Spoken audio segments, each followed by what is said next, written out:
I have a 5-year-old daughter who fights sleep the way Captain America fights the Red Skull. Therefore, I decided to read and review a comic that's vaguely related to that and, well, it's not related to that, but it's related to two movies that I like vaguely. One movie, Avengers: Infinity War, is quite popular and well received. At this point, it's kind of just the first part of Endgame, but you all know it. The other, Masters of the Universe, is not popular and was not well received. But I still love it. Yes, love, but I'm sure you're asking yourself, what comic book could possibly be connected to these two films? Well, quite a few actually, but the one I'm interested in is Tales of Suspense number 81. In a bit more of a cheat, I'm only going to focus on the Captain America part of the book. Coming out of the 1950s, Not Yet Marvel was in dire straits. Jack Kirby actually said he saw Stan Lee crying in the Not Yet Marvel offices as furniture was taken out and staff was let go. Marvel, pretty much as they became Marvel, or just before they became Marvel, actually had their books distributed by their rival, National, DC. Yes, their enemy, their nemesis, was distributing their books, which really meant they only could distribute a few books a month. To get more characters out and increase a book's selling power, Stan would split comics between two otherwise marquee characters. So, Tales of Suspense was shared by Iron Man and Captain America. On the Iron Man side, which again we'll kind of just be skipping, but a quick, very overly broad recap, he gets political and then fights the Soviet-sent Titanium Man. However, we are here for Captain America, and with that we need a bit of a quick recap of issue 80, the Captain America part at least. Cap battles AIM. This evil organization is in disarray, having been betrayed by the power-hungry Red Skull. They thought they could control him. They were wrong. By the end of the issue, Red Skull wields the Cosmic Cube. Tales of Suspense number 81 starts off dramatically as the Red Skull wields that very Cosmic Cube, which, at the time, was the most powerful thing in Marvel Comics, and not just a housing for the Space Stone. Skull and Cap slug it out as the issue begins. The Red Skull imagines himself as the King of Earth with a massive arsenal at his disposal.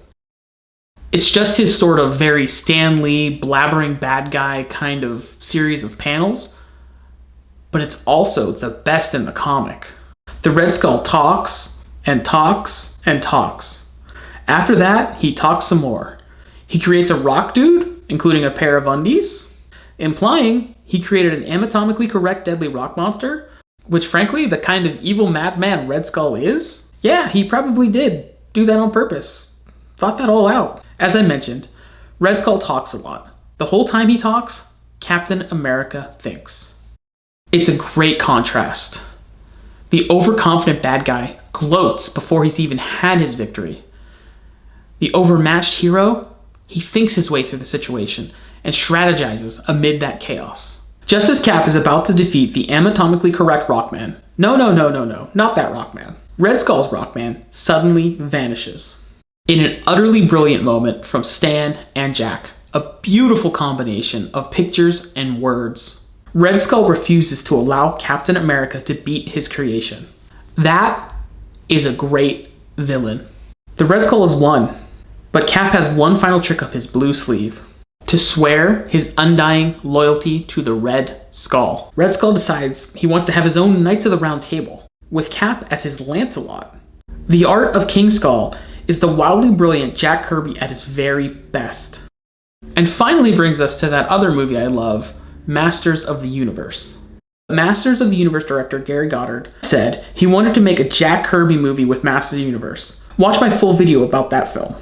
Knowing that, and frankly, even if you didn't know that, you can see a really heavy influence from Kirby here, particularly his Fourth World stuff. Goddard even said he wanted to have a dedication to Jack Kirby at the end of the film.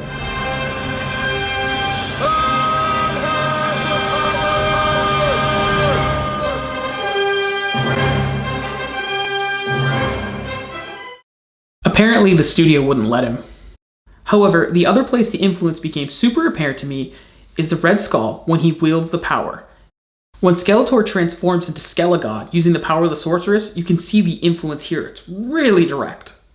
The plot here at the end also works the same way. It comes down to the two men.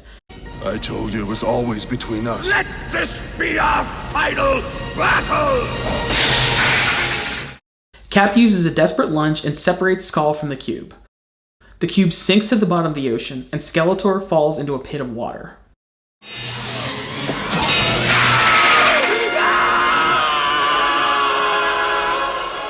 And we learned it was a pit of water because we had a post-credits sequence in 1987. Good on you, Masters of the Universe, being way ahead of the game. I mean, everybody knows that now, but still, let's celebrate that fact. In this waiting pool, Skeletor says, "I'll be back." He didn't come back. Red Skull does, or did. Jack Kirby created so much of what we know as pop culture, so much of what influenced us in so many ways that we might not always even see it. And when we do, I think we need to stop and acknowledge it and thank both men for their contributions to everything that we really know today in pop culture. They're the roots of a lot of this stuff. Thanks for watching. Josiah is right. I'm Josiah, and I am right, W-R-I-T. Maybe Stan Lee can help me work on that. And maybe Jack will draw a picture.